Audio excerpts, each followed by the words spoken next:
Hello बच्चों, ये जे का क्वेश्चन है 2011 का। 5.6 litre of helium gas at STP is adiabatically compressed to 0.7 liter.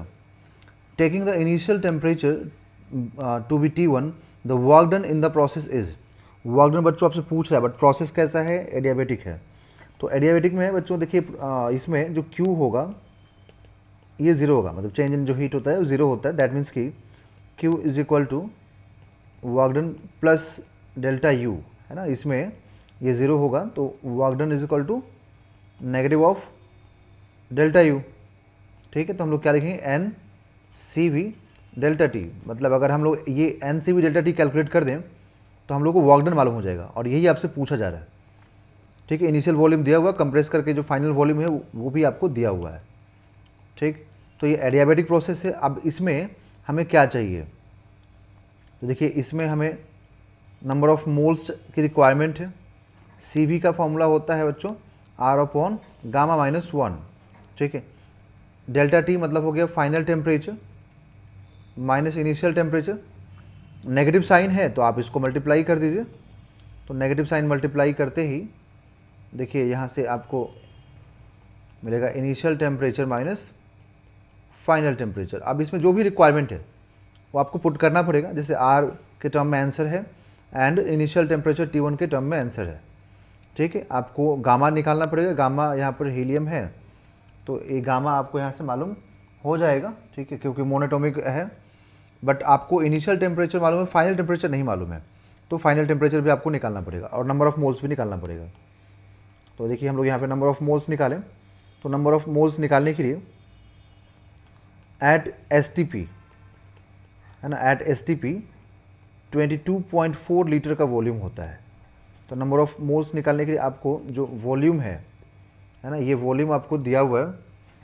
Volume बच्चों है यहाँ पर 5.6। ठीक है, तो आपको यहाँ पर नंबर ऑफ मोल्स मिल जाएगा 5.6 डिवाइडेड बाई 22.4 करके। तो ये नंबर ऑफ मोल्स आ जाएगा अप्रॉक्सीमेट 1/4। ठीक, अब आपको इनिशियल फाइनल टेम्परेचर चाहिए, इसको आप इक्वेशन नंबर 1 मान के छोड़ दीजिए। तो देखिए, एडियाबेटिक में एक फॉर्मूला होता है बच्चों T into V to the power gamma minus one. अब आजकल कमेंट्स में कुछ बच्चे बोल रहे हैं, कुछ स्टूडेंट्स बोल रहे हैं कि सर आप डायरेक्ट फार्मूला लिख देते हैं। देखिए बच्चों, फार्मूला याद करना पड़ेगा ना। बिना फार्मूला के आप अगर हर क्वेश्चन में फार्मूला हम लोग अच्छे से डिराइव करें यहाँ पर तो बहुत टाइम लगेगा। ठीक है, तो फार्मूला आपको याद करना पड़ेगा। अगर इस फार्मूले में आपको दिक्कत हो तो मैं थोड़ा आपको गाइड कर सकता हूँ कैसे आएगा।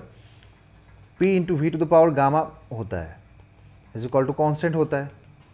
अब PV is equal to NRT आप जानते हैं, है ना। और हमें टेम्परेचर और वॉल्यूम, देखो यहाँ वॉल्यूम चेंज हो रहा है ना, टेम्परेचर दिया हुआ था। TV वाला फॉर्मूला चाहिए हम लोग को। तो TV वाला अगर फॉर्मूला आपको चाहिए तो आप क्या करें? P को यहाँ से एलिमिनेट कर दीजिए। P को आप एलिमिनेट कैसे करेंगे? तो P इज इक्वल टू, देखो ये NR है ना, इसको कांस्टेंट मान के आप छोड़ दीजिए, T/V रख दीजिए। तो जो ये P दिख रहा है ना आपको, P की जगह पे ये रख दीजिए। ये रखते ही ये फॉर्मूला इसमें कन्वर्ट हो जाएगा। ठीक है, तो ये कांस्टेंट। अब यहाँ से हम लोग initial temperature, initial volume, gamma. अब ये मोनोटोमिक है और मोनोटोमिक में गामा जो बच्चों होता है ना, ये 5/3 होता है। तो आप ये रखिए यहाँ पर final temperature and in final volume power by 5/3 minus one. Okay, so initial temperature T1 दिया हुआ है। ठीक है, फाइनल टेम्परेचर अपने को चाहिए। यहाँ पर final volume upon initial volume, और दोनों का पावर सेम है तो आप 5/3 माइनस वन कितना हो जाएगा बच्चों? 2/3। ठीक है, अब फाइनल वॉल्यूम 0.7 लीटर है, इनिशियल वॉल्यूम 5.6 है, और ये पावर 2/3 है ना, पावर 2/3। तो अब यहाँ से पेज एक मिनट रुक जाइए बच्चों, पेज ऐड कर ले।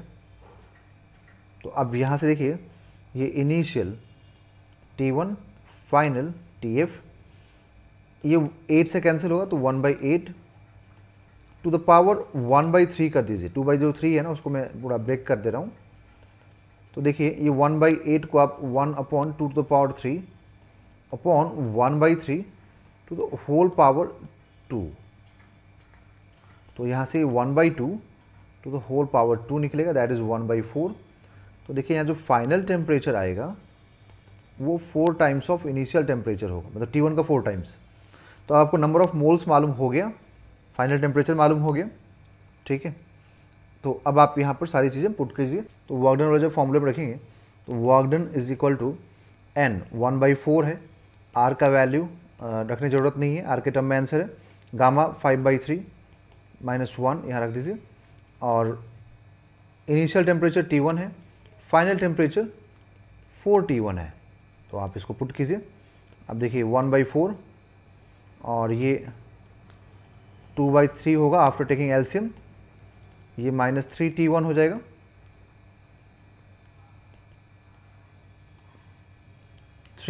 R divided by 4 into 2 8 into -3T1। तो ये बच्चों मिलेगा हम लोगों को 9R T1 बाई 8, बट ये माइनस में आएगा बच्चों, है ना, माइनस में आएगा, नेगेटिव साइन। तो ऑप्शन देखिए कौन सा मैच करेगा, ऑप्शन जो मैच करेगा वो होगा ऑप्शन नंबर ए यहाँ पर राइट आंसर होगा, ठीक है। और ऑप्शन में देखो कोई भी नेगेटिव है नहीं बच्चों, है ना, तो नेगेटिव नहीं है तो आपको पॉजिटिव में ही आंसर देना पड़ेगा, क्योंकि यहाँ पे work done in the process में देखिए यहाँ पे वॉल्यूम डिक्रीज हो रहा है ना, तो इसलिए आपको यहाँ पे इस चीज़ का ध्यान रखना है। अगर नेगेटिव में ऑप्शन है तो नेगेटिव में क्लिक कीजिए, नहीं है तो आप पॉजिटिव में आप उसको क्लिक कीजिए।